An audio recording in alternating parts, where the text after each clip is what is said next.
Okay, so we're finally ready to go. Again, we're gonna put our reference on the front and side. We don't want to put it on the perspective because it will use the whole perspective view. So go into the window itself, the front view. We're gonna say view, image plane, import image, and we should move our files to the source images. I didn't put them in there, so I'm gonna move them right now. To keep everything on the right spot. So okay, so that's where my folder I created is. This is where the autosave files are going to be. So you're gonna have all your scenes in this folder, on the scenes folder, but the project folder you created is gonna back up your autosave to this folder. So you're gonna be working in here. If you crash, you can go look on the autosave folders and find your autosaves in there. It should have the last 10 minutes or 10 minutes ago file in there. Now I put my my drawings here on this folder, so I'm gonna copy them there really quick. This one, I need the mail for now, front and side.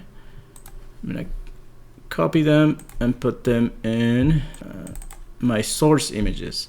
So the source images is where all your textures, your pictures that you're going to use on the scene are going to be saved. And if you click in here, you'll see that's the first folder that Maya looks into it.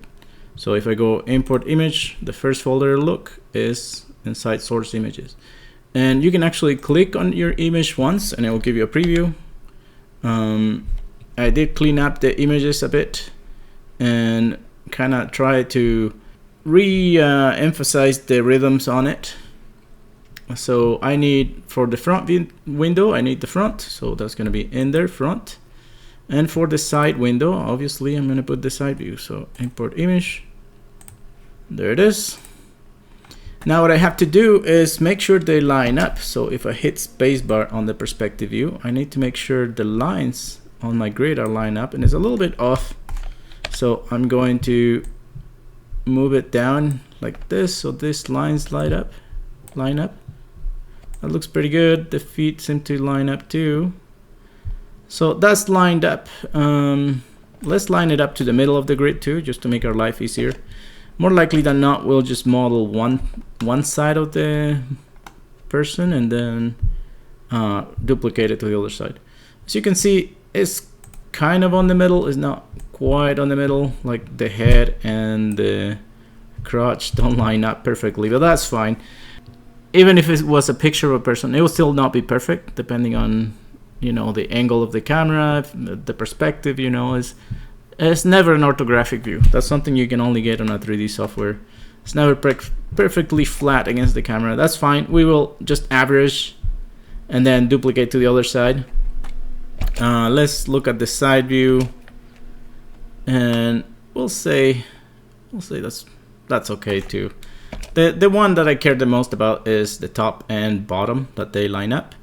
Now we don't want the images on our way, so we're gonna move them back in space. Just make sure your side view is pointing towards the positive Z. How do you know if it's the positive Z? Because you can see the arrow of the positive Z pointing forward. If you were looking back on the picture, if the picture was looking back, it's backwards, so you need to flip it around. And if you leave X the side to side, that makes it easier. So you might have your pictures flipped around, like the front on the side view and the side view on the front panel. That makes for a confusing modeling. So yeah, just put your front picture on the front, side picture on the side view. That'll make your life easier. Now we don't want them on the middle, because if we put something on the middle here, our pictures are gonna be on the way. So we don't want that. We're gonna move our pictures, the side view, we're gonna move it towards the negative X. As you see, it doesn't change in here. It's still staying the same size. The front view, we're gonna move back on the negative Z. You can see they are the same size now. So we're ready to go. What we're going to start with is our limbs, the arms and the leg. So to make our life easier, we're just gonna make a couple cylinders in here. So we're gonna click on a cylinder, I have what's called interactive creation. I'm gonna turn it off just so I'm just like you. So if you go to the create menu, there's the polygon primitives with all your shapes, and at the bottom is interactive creation. I'm just gonna turn it off so my shapes just show up on the middle. So when you click, you'll see the cylinder show up. We want it to have less sides, just so it makes our life easier. You know, with 20 sides, if you make a mistake, you have to change 20 points around, which takes a long time. So we're gonna lower this to 6 sides. Well, let's do 8 sides. 8 sides, and we don't want those triangles on the top either. We just want the one face. So we're gonna say on the subdivision caps 0, and now we have one cylinder that we're going to use to create our limbs. We're gonna use it for the leg, and you know, let's duplicate it right away to make the arm later. So I'm gonna hit Control D on my keyboard, or Command D if you're on a Mac, and I'm just gonna move it back here just so I can use it later, somewhere out of my way. So now if I go and hit spacebar and look at the front view, I am ready to go here. I'm gonna move my cylinder to the ankle and scale it down, and I want to see my drawing while I model. So the easiest way to do that is doing shading on the window and saying X-ray. So that will let you see through your model and see your model at the same time. Your picture might be a little bright and blinding, so if you click on it, on the right side here, you see alpha gain. You can type a lower number, so 0.5, maybe 0.3. That'll fade it out a little bit so it's not so overpowering. If it doesn't let you select it here on the viewport, select it from the outliner. So you'll see image plane 1, image plane 2. If you don't see the outliner, this is the button to turn it on. So image plane 1, image plane 2. So yeah, now I can start matching the front view, and this is super easy. You know, we have a face here on the top that we can extrude, right? And you know all about extruding, so it's really simple. You select the face, there it is, and we're gonna go extruding up. We should probably match the side view as we go. It'll make our life a little easier. So I'm also gonna turn on the shading, X-ray, and I'm gonna move the cylinder back right there, and maybe scale it here a little bit so it kind of matches the ankle better. Let me just scale it up. We'll say like this. We'll say that's close enough. So it's close on the front, close on the back.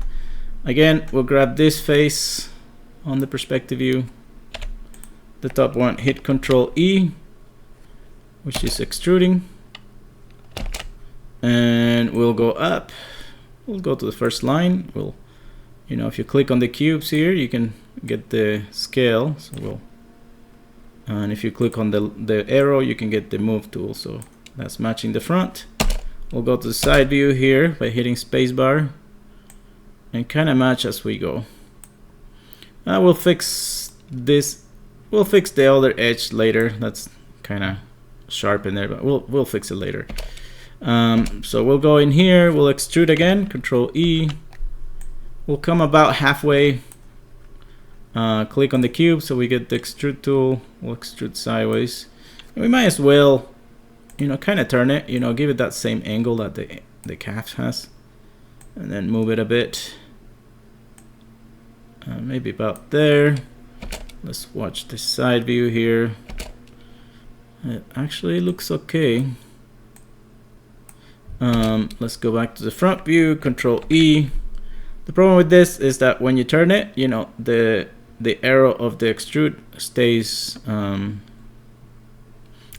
the angle of the face. So you can hit W and it will line up to the world or the object. So I'm gonna go about right here, right before the knee, and try to match it on the side view by hitting a scale. If your tool is off here, you can always turn on the tool settings, which is this mallet up here with the 3 dots, And right now it's aligned to the component. You can have it aligned, which is the face in this case. You can have it aligned to the world or to the object. It doesn't. It depends on the situation, but you know, now we're kind of aligned to both the world and the object. So I'm gonna scale here, move it forward on the side view, check the front view, extrude one more time. The face is still selected, so I don't need to click on it. And again, because the extrude is crooked, I'm just gonna hit W to get the regular extrude here, and then hit R to get the regular scale and move it aligned to the object here. So my front view, I think I'm gonna flatten it now here that we're at the knee, and then scale it thinner. So usually at the joints we want to have at least three loops. So this would be one on the middle where it bends, and one on the top.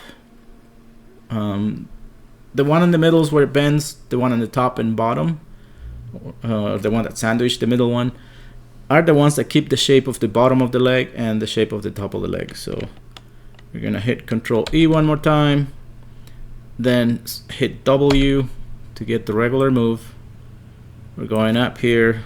I'm gonna move it to the side. It doesn't have to be perfect, you know, we're gonna fix this fairly fast when we're done with it. Control E again, hit W to get the move tool, go up, extrude, and I forgot to check my side view, but let's go see what's going on back here. Okay, so yeah, this two moved.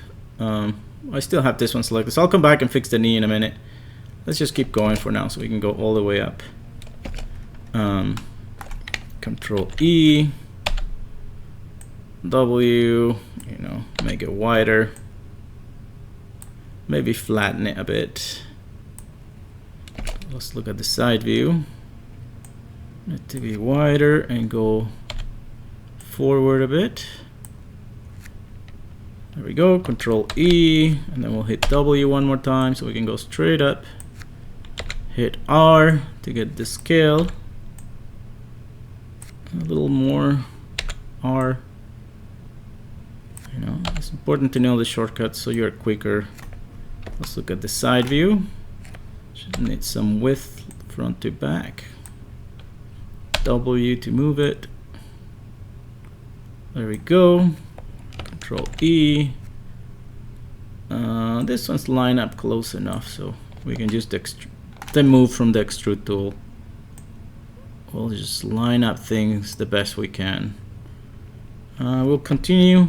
Let's see how the side view looks. Oh, I think that's okay. Make it a little wider. Control E one more time.